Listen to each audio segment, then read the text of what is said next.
Hey guys, it's M4J here and welcome back to Global Ventures here on Planet Coaster. We are doing a time-lapse from now on for all of these. So for those of you who aren't aware, this is the series that I am making on Planet Coaster, as I've already said, where I am building a theme park with each area of the park, I've nearly said based on, that's not really the right word. Each area is set in a part of the world. Each area consists of a different country. Each country has its own sort of theme in terms of the ride names and also the ride styles. I'm not doing a very good job of explaining this. For example, the futuristic area of the park is called City of the Future. It is a Japanese themed area, and in fact you could just see I flew over it there. It has a spinning discus ride. I think it's called Vortex in the game. I think in real life it's just called a discus. It's the one where it spins on an arm that swings like a swinging ship kind of thing. The ride itself is called Gambate Nei, which is Japanese for good luck or good fortune. I want to Google that actually, because I actually found that name a while ago, and since then I've kind of gained and lost the memory of what each ride was supposed to be called in that area, so I might have completely messed it up. Yeah, apparently good luck is Ganbaru. Let me see if I can find what the actual word was that I was using. Anyway, the ride is called Gambate Nei, and it is something to do with like good fortune. Did I mean? Yes, I probably did. Oh, apparently it means do your best. Gambate Nei, which is kind of the same thing. It basically, the idea of the ride is, you know, good luck. This is a scary ride. It's going to spin you around and swing you backwards and forwards, quite high up as it turns out. But yeah, that's the Japanese area. This is not what I'm building in at the moment. This is the English themed area. Ye Old England, Heart of the Forest. The area is going to be called. Or the area is called, since technically exists, and it is home to our modern traditional wooden roller coaster. This is Wildwood. It does get a little bit wilder between episodes. I think between this episode and next episode. These are time lapses from streams that were broadcast quite a long time ago, a couple of weeks, if not a month ago. So again, I'm going from memory as to what exactly this is. The ride itself consists of a long chain lift up a side of a hill, almost a mountain, and then it's a terrain coaster. It follows the land relatively closely the whole way down and culminates in this section here, which is a double fly-through of the station. Now the first one technically isn't a fly-through, it's a fly-over.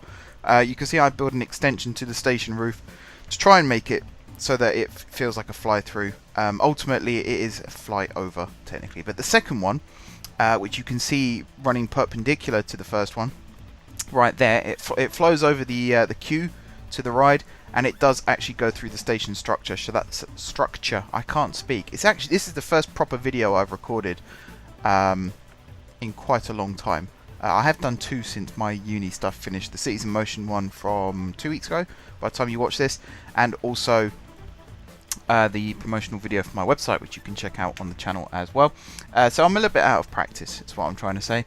But yeah, this is probably my favourite coaster to have built so far in the series in terms of how it looks when it's finished. My favourite coaster to build in terms of actually building it is still Manic Miner, which is it's not really the highlight of the American Frontier themed area, because that is still Bandito, but it's the one that really stands out for me as it was my favourite to build. It's my favourite to look at.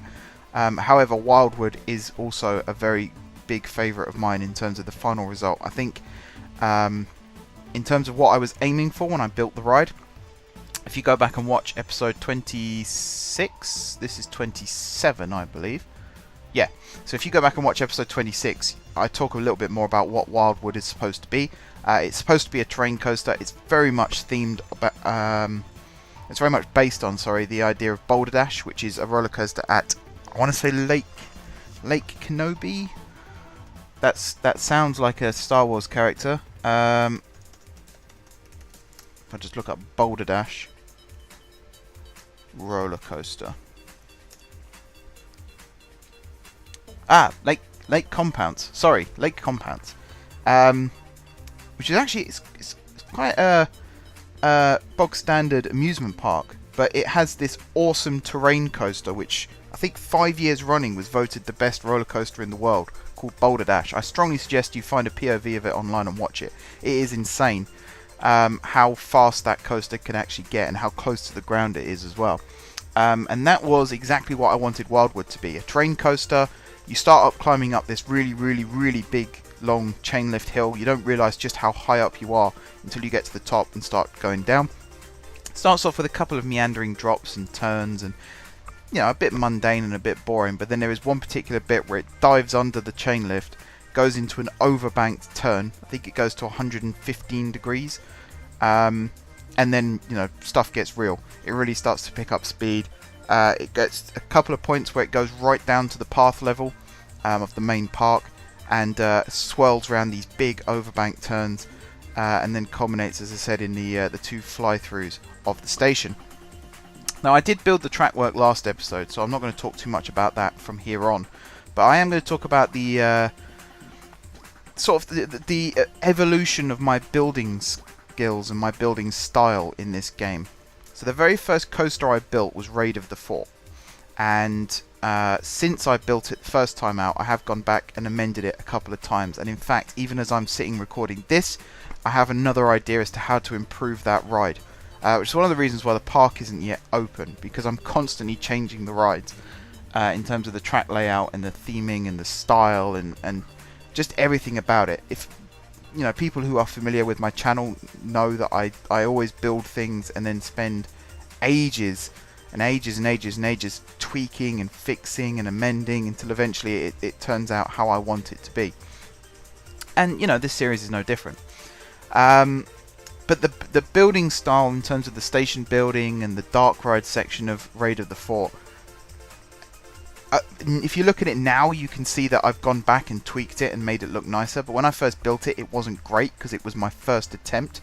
By this stage, I've built Bandito Station, I've built Manic Miners Station, I've built Crazy Taxi Station and all of the intricate buildings based around there. I've built a diner in the Frontier section. I've also built a restaurant in the Japanese section. And then I have gone back and rebuilt other parts of the park as well, most of which has actually been off camera. And I've also watched a lot of other people play Planet Coaster, which is another key component of this series, is actually going and seeing how other people do it, the professionals as I like to call them, because trust me, they are a lot better at building on this game than I am.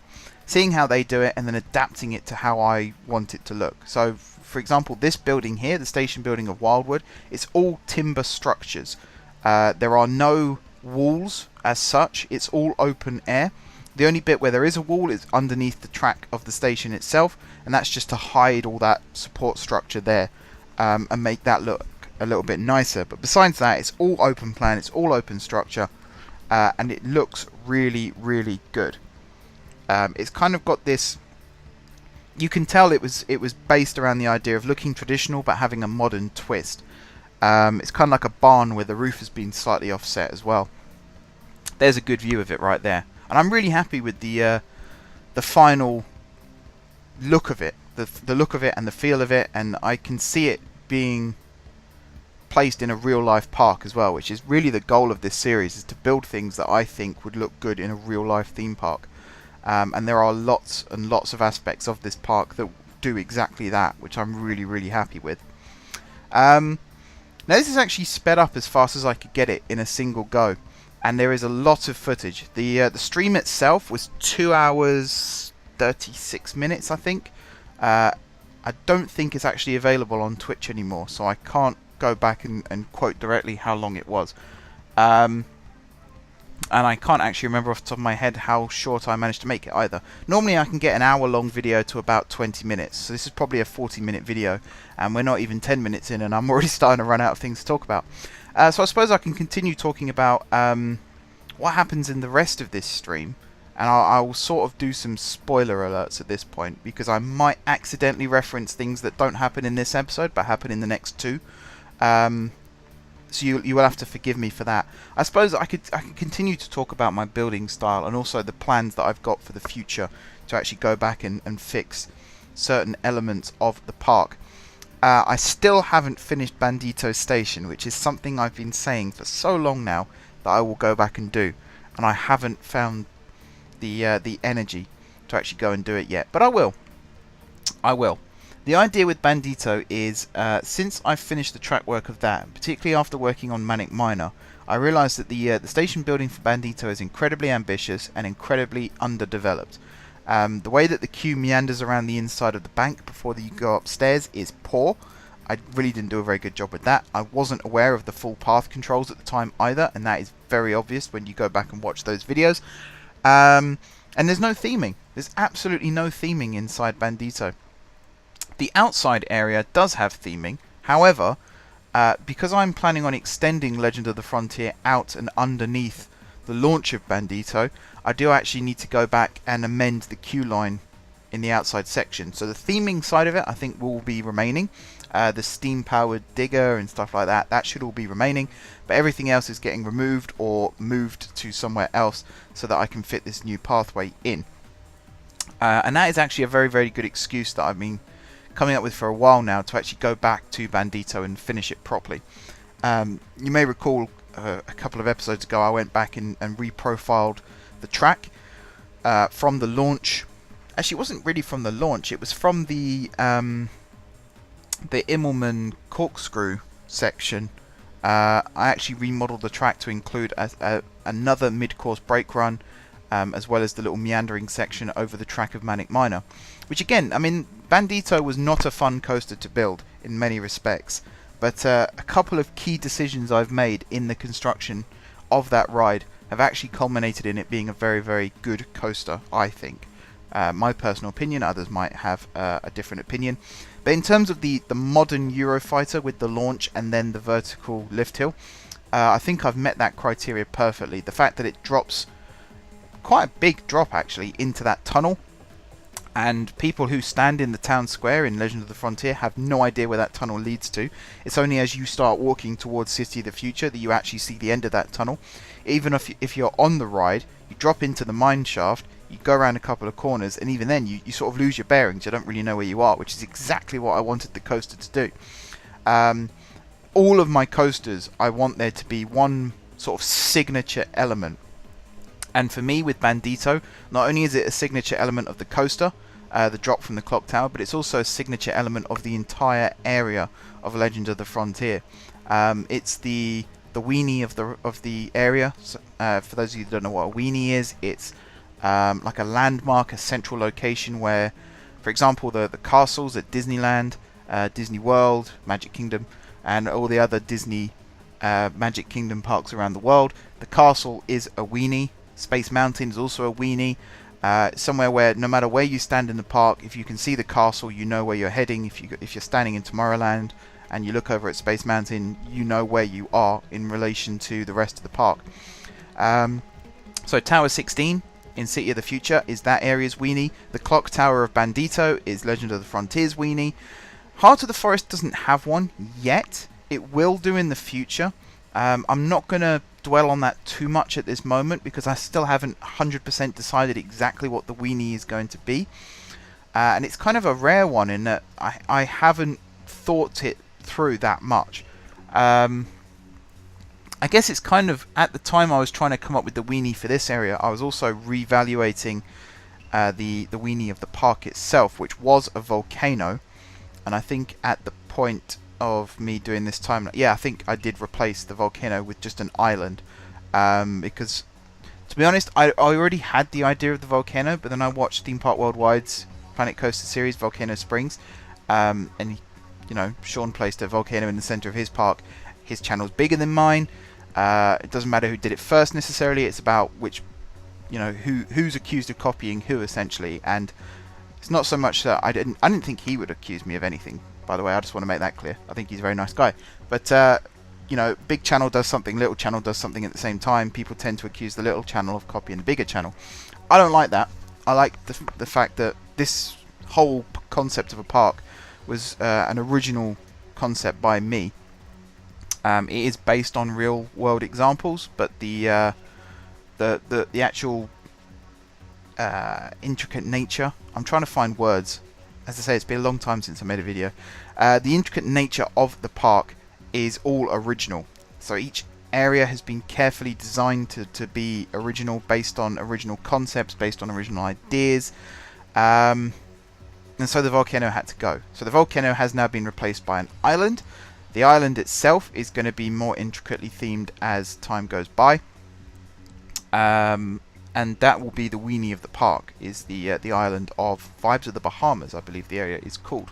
Again, I mean, I keep saying I believe.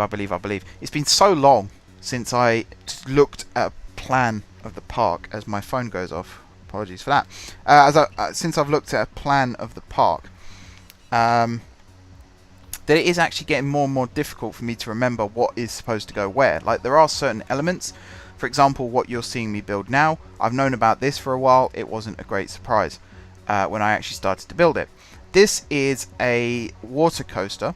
I'll talk a little bit more about it in just a second, because this will take up the remainder of the episode, if I remember rightly.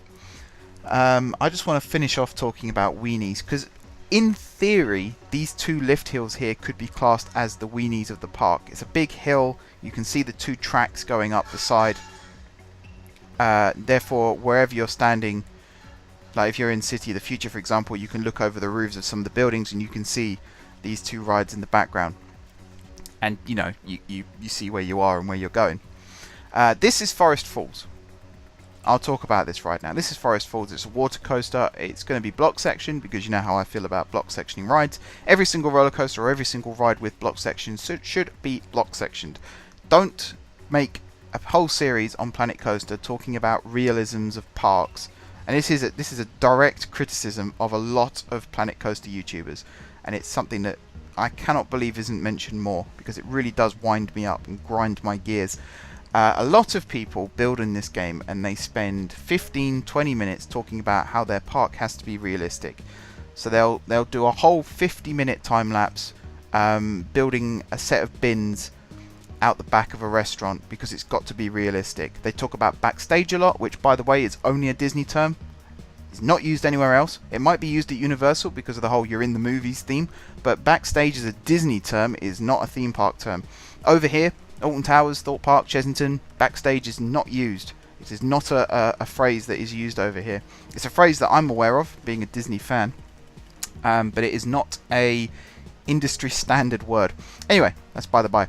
People talk about realism, and then they build a roller coaster with a 60-meter long station for a spinning coaster, which, you know, the cars on them are like 2-3 meters long, and then they stick 20 cars on it, don't block section it, and just start running it. That's not realistic. That is not realistic. That is not realistic. No coaster in the world runs like that. Even log flumes these days have block sections. If you're on a lift hill of a log flume and it stops randomly and then starts up again, that's because you're too close to the boat in front, or the boat in front of you is too close to the one in front of that. And they have timed distances between boats so that when they go down the drop at the end, they don't bump into one another. That is, you know, it's a theme park safety. It's just common sense. And it really, really winds me up that people build these very, very well themed rides that do not fit any criteria to be classed as realistic. And that is a point I really, really want to make. And, you know, people build things like floating globes with coasters on, and you know, all kinds of weird and wacky things. A coaster that just runs upside down for 20 seconds. That's not possible. That's physically impossible. You would actually die if you went on a coaster that did that. Particularly, it's actually in the game. A pretzel loop on a flying coaster is fine because the forces are exerted in a way that is safe. But on a sit-down coaster, if you went through one of those pretzel loops, in other words, you went from being upright to upside down by going down and underneath yourself, those forces are actually incredibly dangerous. I mean, I use the phrase "you will die." You probably won't die, but that you will have a blackout or a grey out or a red out, which is very serious. And it's not good for you. It's actually very damaging to the body to be put through those forces. So yeah, realism is something that I am very, very, very keen to incorporate into global ventures. And that's not just realism as in you know, we have a staff room, we have a hotel, we have a restaurant with a bin round the back, or anything like that. We have a nice little seating area under some trees where people can go for a picnic. When I talk about realism, as well as all those features, I talk about block sectioning coasters. Make sure that each block section is the same, not so much the same distance, but the same time between each set of block breaks, so that no car or train or boat is ever held up waiting for the one in front to clear the next block.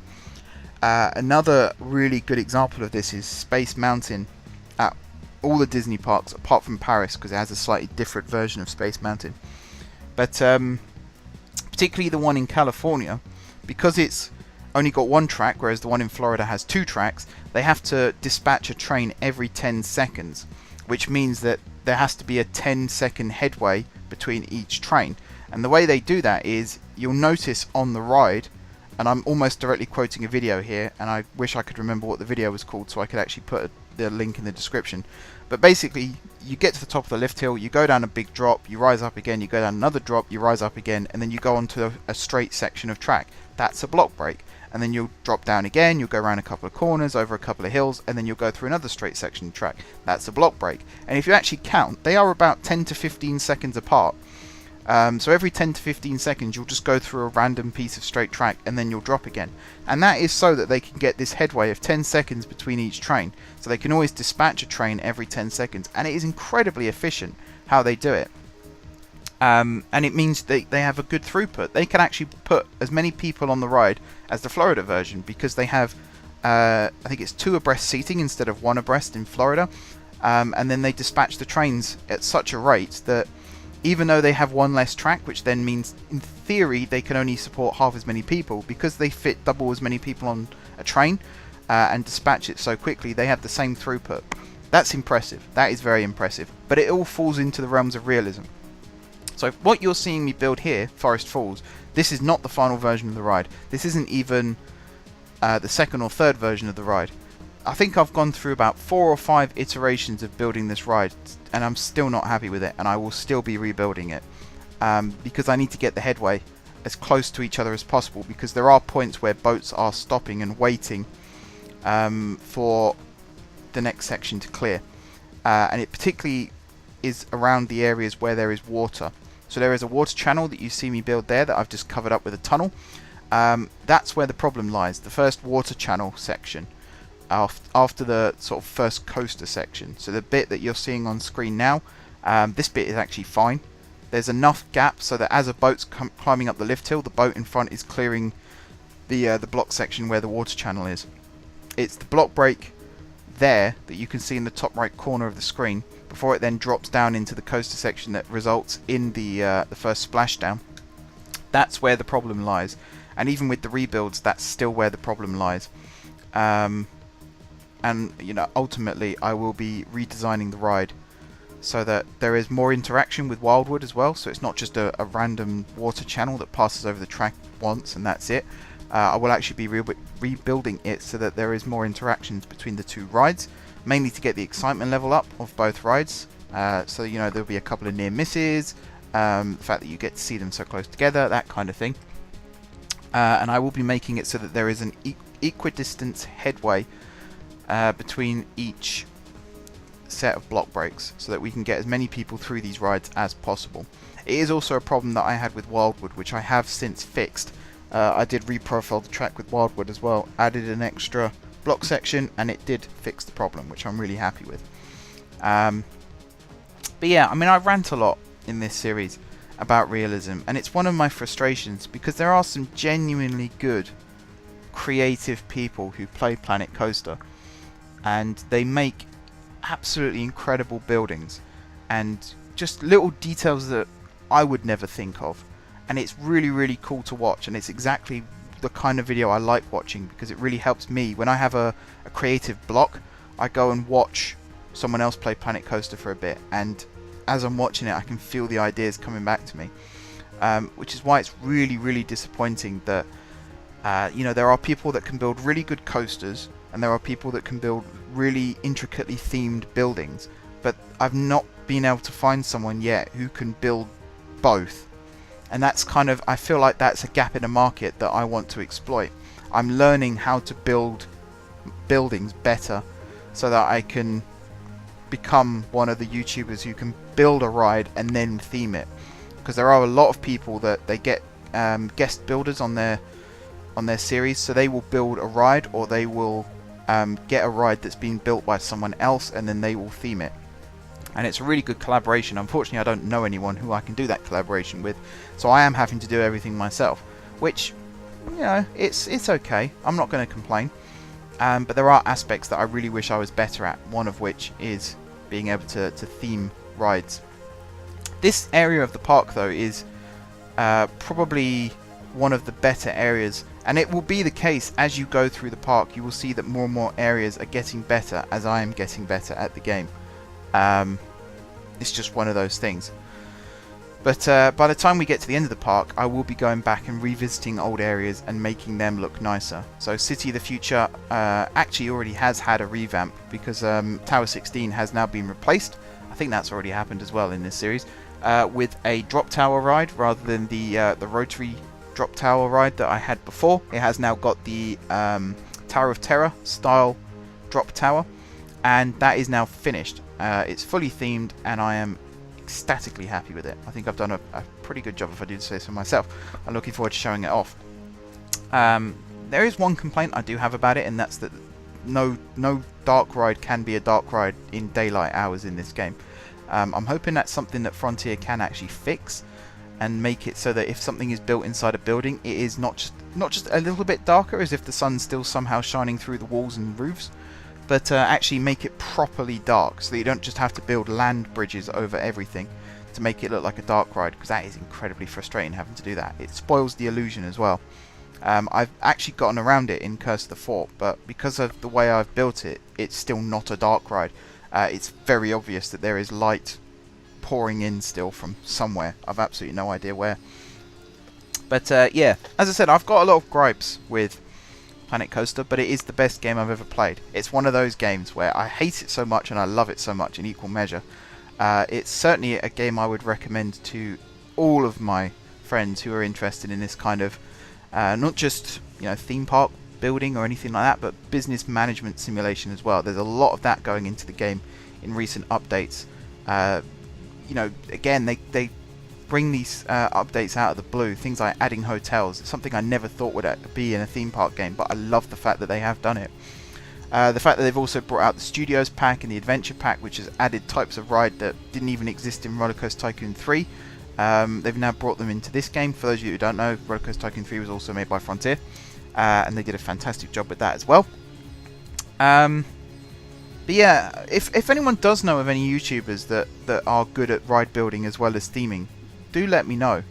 I don't mind people posting links to other channels in my comment section, so long as it's done tastefully and not just people who want subscribers kind of thing, because those kind of comments I'm not particularly a big fan of.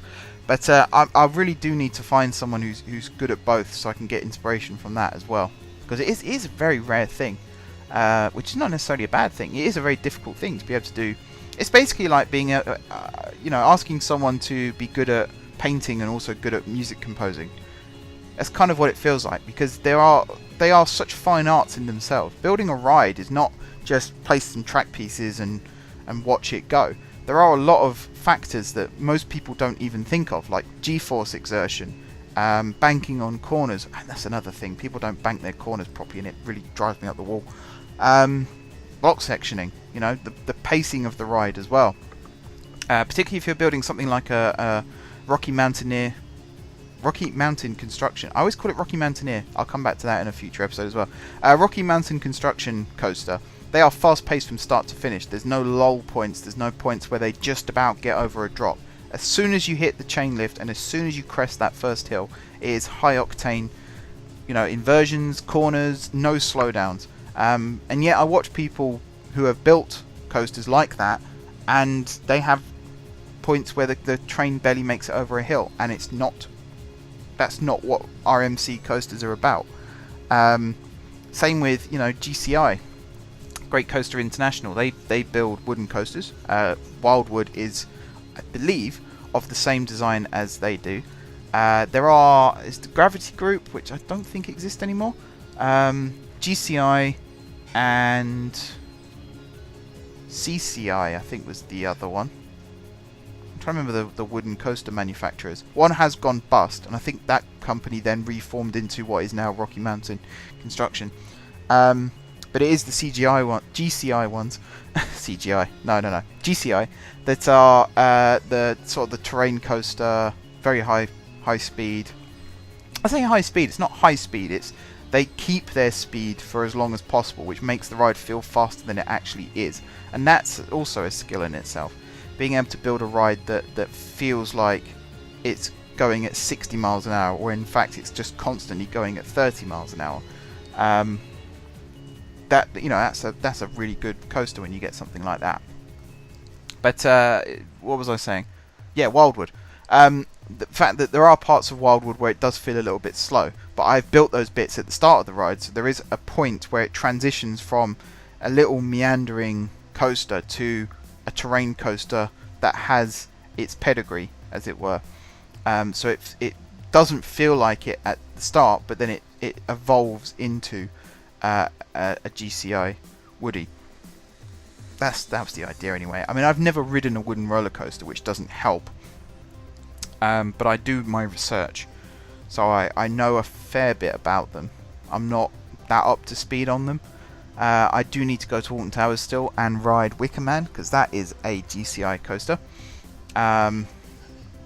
So, you know, that will give me the kind of inspiration, not the inspiration necessarily, but the sort of the datum line as to what a wooden coaster is meant to feel like.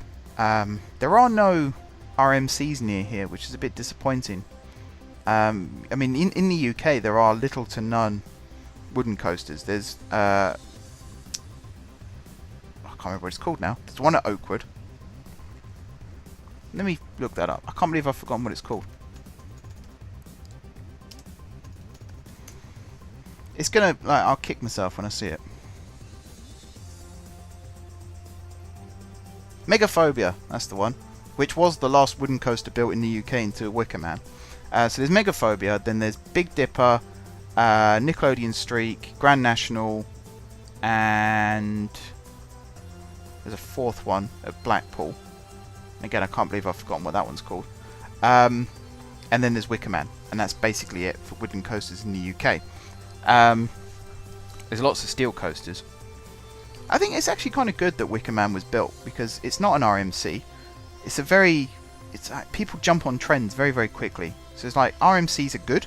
I don't think they're bad at all. But since New Texas Giant, every single wooden coaster in the world, people are going, oh, let's shut it down and retrack it. And that's not necessarily how you redo a coaster. Sometimes you can just retrack it and not make it into a hybrid. And Wicker Man has sort of come out and proved that you don't need to retrack a ride in order for it to be a good wooden coaster. You can just build a wooden coaster from scratch and that be a good ride. And Wicker Man certainly seems to have filled that quota quite nicely. I've actually completely lost my train of thought. I've completely forgotten where I was going with this topic. I think I'm just filling time, to be honest, because this coaster that you're seeing here, it's technically a coaster. It's a water coaster. It's a water ride, but it's a water coaster. Forest Falls, it took a lot of work to build it, and this version of the ride, by the end of the stream, I was just exhausted and I wanted the stream to end. In my head, I hated it. I absolutely hated this ride. It was not what I envisaged at all. Like that random bit there where it climbs up into a block break, that was one attempt to make the ride better in terms of pacing. The only thing I like about this version of the ride was the final drop, because again, you climb up this big hill on this chain lift and you don't really realise how high up you are until you get to the top of that final drop, and then you suddenly realise, like, oh boy, I think it's 80 foot, that drop, which would technically make it one of the tallest water rides in the UK. This park is based in the UK, by the way, which doesn't really come across when you look at the other areas of the park, because they're all based in sort of tropical foreign locations. Like Japan is not necessarily tropical, but the Bahamas and actually Frontier isn't tropical either. Don't really know why I said tropical, but sort of different climate countries is where the rest of the park is set. The only real areas that contain sort of scenery that would make you think you're in Britain are the two back areas here, one of which is set in Britain, so you know, that's what you'd expect. The other area that's going to go next to this one is a Canadian area, which is Peak of the Rockies, which will contain a Rocky Mountain construction coaster, which originally was going to be a wooden coaster called Rocky Mountaineer, and then I thought, there's a company called something similar to that, so I might as well build an RMC and have it as like a theme park in-joke kind of thing. So that will be happening. It won't be happening anytime soon, because I've got a lot of building work to do in this area still. I'm trying to finish areas now before I move on to the next one, which is like a personal preference of mine, I suppose. I don't like leaving projects unfinished at the moment, because half the time I never go back and actually finish them, which is really bad. It's trying to get that discipline of actually going back and finishing these things off. But yeah, Forest Falls, it's okay. It needs a rework, and it's because I build rides like this where I'm desperately trying to build it in a 2-hour live stream from start to finish. And really I need to relax a little bit more and think, okay, I'm not going to finish it today. I'll get it started, build it to a certain point, and then if I need to test that ride up to that point, I'll do an autocomplete. Just do a really bad finished track, test the bit that I actually want to test, and then just go back and delete the rest of it. That's what I need to start doing. At the moment I'm not really doing that, and it's coming across very obvious. Like Forest Falls, I can't even put into words how much I hated this draft of the ride. It wasn't great. And actually, I think the other problem I had was I built the ride with the intention of it being an under 5 minutes ride, whereas there's going to be a log flume in the Canadian section as well, so I'm trying not to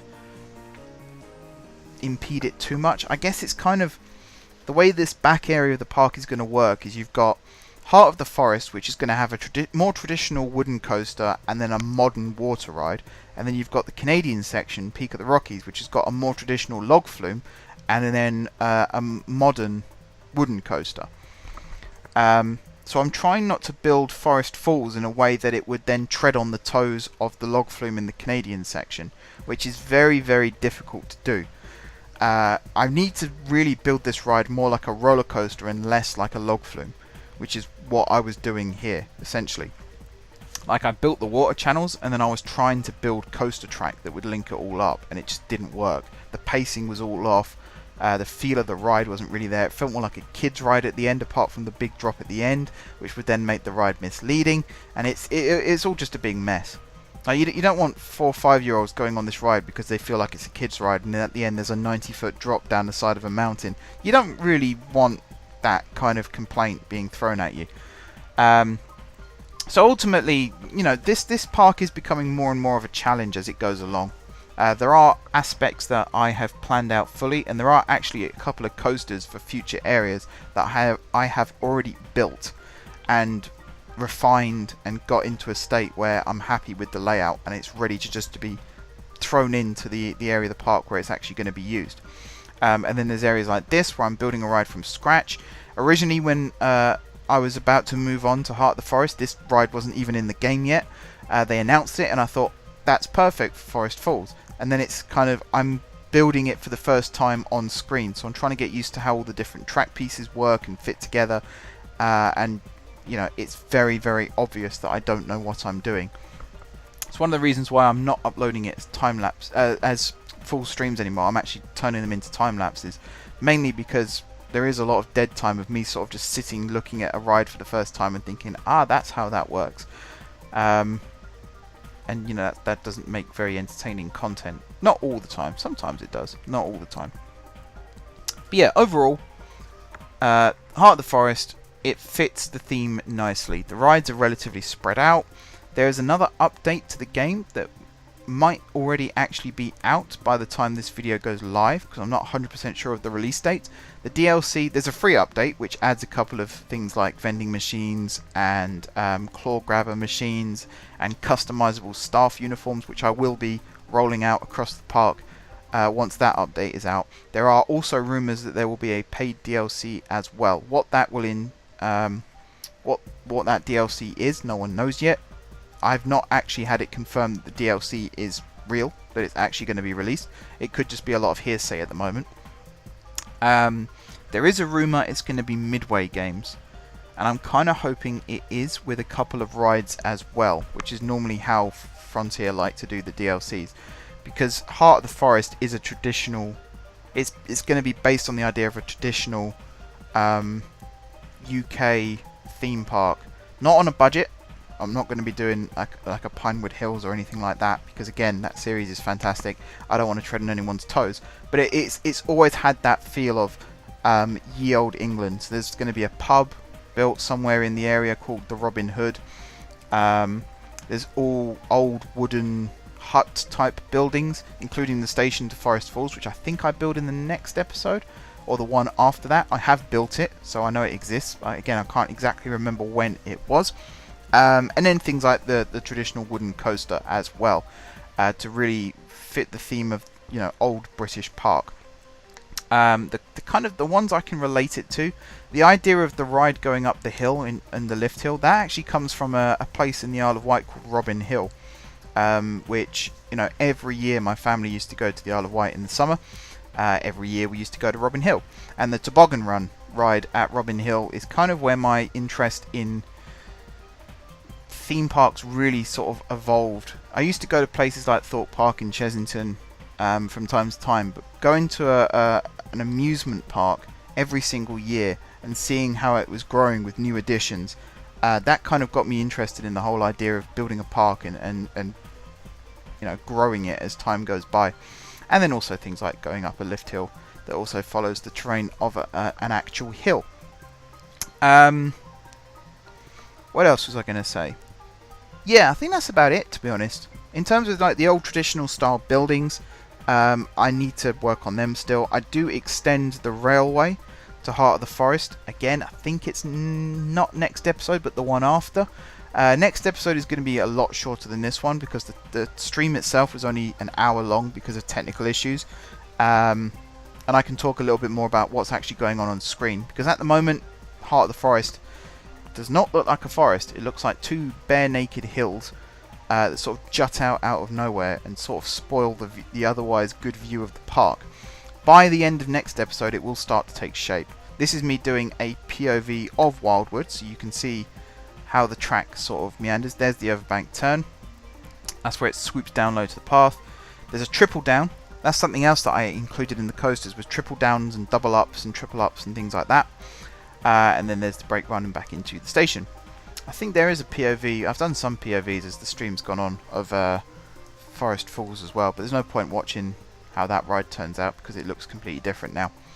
But yeah, that's about it for this episode. As I said, it was a long one. I'm sorry that I lost my train of thought a lot during this. First video back, that was always going to be a little bit rusty. And it was also just a way of me sort of rebooting the series a little bit and talking about the new format. But yeah, thank you very much everyone for watching. Don't forget to leave a like if you enjoyed the video, and of course if you're enjoying the series, drop some comments down below with ideas for future episodes, or leave me some feedback on the rides. That's always welcome as well. If you haven't already subscribed to the channel, be sure to hit the subscribe button. If you have already subscribed to the channel, thank you guys for continued support, and until next time, I will see you soon.